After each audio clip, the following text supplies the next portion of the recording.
भोला सुतल बानी नींद से जगाई कैसे।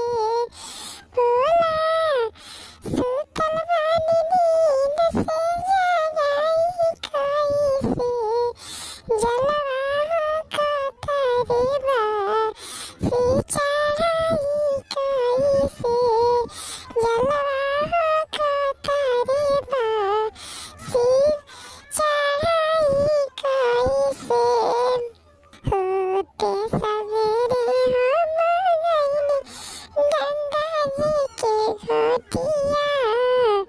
ओनही से गंगा जी के घाटिया जलवा हम भर के ले आइनी बड़ा लोटिया। बिना आदेश के चढ़ाई कैसे। भोला सुतल बानी कहम कैसे जगाई कैसे। बिना आदेश के चढ़ाई कैसे। भोला सुतल बानी नींद से जगाई कैसे।